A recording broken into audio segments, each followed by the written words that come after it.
نفس حکمتیں ابر علم کہیں سے برستی بارشیں شرع کے امور سے دین کے شعور سے. وجہ کیا ہے؟ اسباب کیا ہیں جس وجہ سے رشتے ٹوٹ رہے ہیں اور مسلسل ٹوٹتے ہی جا رہے؟ سب سے پہلی اور بنیادی وجہ جس وجہ سے آج کا انسان رشتے ناطے توڑ رہا ہے وہ رشتوں کی نزاکت سے واقف نہیں، رشتوں کی اہمیت سے واقف نہیں. اچھے بھلے دیندار لوگ بھی سمجھتے ہیں کہ کیا ہوا ماں ناراض ہوگی تو کیا ہوا، باپ ناراض ہو گیا تو کیا ہوا، بھائی ناراض ہو گیا تو کیا ہوا، بہن ناراض ہو گئی تو کیا ہوا. آپ کو پتہ ہی نہیں کیا ہوا. آپ کی نمازیں گئیں، آپ کی زکاتیں گئیں، آپ کی عمریں گئے، آپ کی حجیں گئیں، آپ کا دل گیا، آپ کا ایمان گیا، آپ کا احساس گیا، آپ کے اندر سے انسانیت ختم ہو گئی. اور یاد رکھیے اس کا سب سے پہلا نقصان کسی اور کو نہیں، آپ کی اپنی ذات کو ہوگا.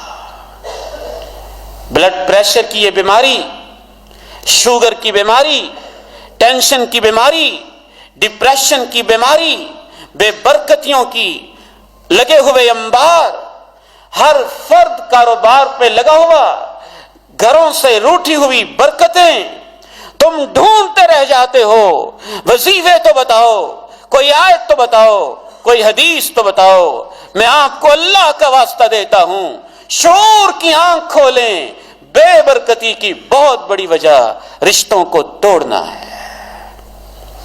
جب رشتے ٹوٹ جاتے ہیں پھر انسان رات کو سکون کی نیند نہیں سو پاتا. سکون کی نیند کہاں سے اسے آئے؟ وہ تو اللہ کی رحمت سے اپنے رشتے کو توڑ چکا ہے. ہر وقت حیران و سرگردان و پریشان، حتیٰ کہ نماز کے اندر بھی پلاننگ کر رہا ہوتا ہے کہ میں نے یہ مقدمہ کیسے جیتنا ہے، میں نے اس کو پچھاڑنا کیسے ہے، میں نے اس سے بدلہ کیسے لینا ہے، میں نے اس سے انتقام کیسے لینا ہے. جب اس طرح کی انسان کی نفسیات ہو جاتی ہے سب سے پہلے وہ اپنی صحت کو برباد کر رہا ہوتا ہے اور اپنی نیکیوں کو بھی ضائع کر رہا ہوتا ہے. الصادق المصدوق وما ينطق عن الهوى فداه ابی و امی. ان پہ میرے ماں باپ قربان. کتنی سچی اور کھری باتیں انہوں نے کہی صلی اللہ علیہ وسلم. فرمایا ایاکم وفساد ذات البین، آپس کے تعلقات کو خراب کرنے سے میری امت کے لوگوں اپنے آپ کو بچائے رکھنا. اگر تمہارے تعلق آپس میں خراب ہو گئے فإن الحالک صفایا ہو جائے گا. فرمایا میں یہ نہیں کہتا بالوں کا صفایا ہو جائے گا، تہلک الدین، تمہارے پورے دین اور تمہاری عبادتوں اور نیکیوں کا صفایا ہو جائے گا. سب سے پہلی وجہ اس کی اہمیت کو نہ سمجھنا ہے، اس کی اہمیت کو نہ سمجھنا ہے. خصوصاً ماں کا رشتہ اور باپ کا رشتہ، رشتوں میں سب سے اعلیٰ رشتہ. پھر رشتوں کی درجہ بندی بھی ہے. سب سے اعلیٰ رشتہ ماں کا رشتہ ہے، پھر باپ کا رشتہ ہے، بیٹی کا رشتہ ہے، بیٹے کا رشتہ ہے، بہنوں کا رشتہ ہے، بھائیوں کا رشتہ ہے. پھر اوپر کی طرف سے نانا نانی کا رشتہ ہے، دادا دادی کا رشتہ ہے، نواسا نواسی، پوتے پوتیوں کا رشتہ ہے، پھر بھتیجے بھانجیوں کا رشتہ ہے. پھر اس سے آگے جیسے جیسے رشتوں میں واسطے بڑھتے جائیں گے، وہ ایک ڈائریکٹ رشتہ دار ہے، وہ ایک واسطے سے، وہ دو واسطوں سے، وہ تین واسطوں سے. جیسے جیسے واسطے کم ہوتے جائیں رشتے کلوز ہوتے جائیں گے، واسطے بڑھتے جائیں گے، رشتے دور ہوتے جائیں گے. الاقرب فالاقرب، اللہ کے پیغمبر نے تو باقاعدہ درجہ بندی کر کے ترتیب کر کے بتا دی. دوسری بات اس حوالے سے میرے ذہن میں رکھیے گا، اپنے ذہن میں رکھیے گا اس بندہ فقیر کی نصیحت کو. دوسری وجہ جس وجہ سے ہم رشتوں کو توڑتے ہیں، بعض دفعہ ہماری انا پہ حرف آ رہا ہوتا ہے، ہماری ذات پہ کوئی حرف آ رہا ہوتا ہے.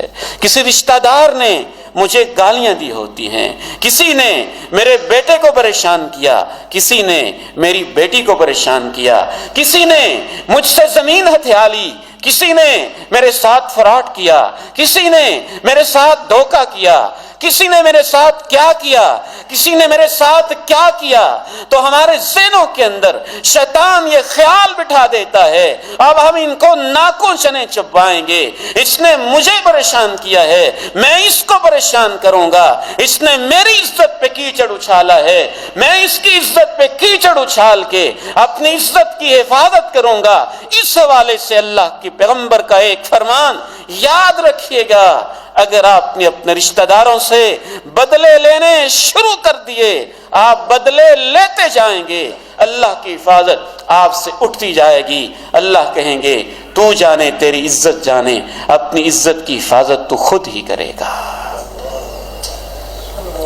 اگر آپ نے بدلے لینے چھوڑ دیے، کہا کوئی بات نہیں، نقصان ہو گیا نا، برداشت کر لیتا ہوں، رشتے کا ٹوٹنا اس سے بڑا نقصان ہے، میں اس کو بچا لیتا ہوں، چلیں پریشانی اس نے دی ہے، میں برداشت کر لیتا ہوں، میں کچھ حوصلہ کر لیتا ہوں، میں کچھ ہمت کر لیتا ہوں۔ اللہ کے پیغمبر نے الصادق المصدوق علیہ الصلاۃ والسلام نے قسم اٹھا کے حلفیہ بیان دیا، اے میری امت کے لوگوں، میں اللہ کے نام پہ حلف دیتا ہوں، قسم اٹھا کے تمہارا پیغمبر کہتا ہوں، جو جھک جاتا ہے اللہ اس کو اوپر کر دیتا ہے، اور جو معاف کر دیتا ہے اللہ اس کی عزتوں میں خود اضافہ کر دیتا ہے۔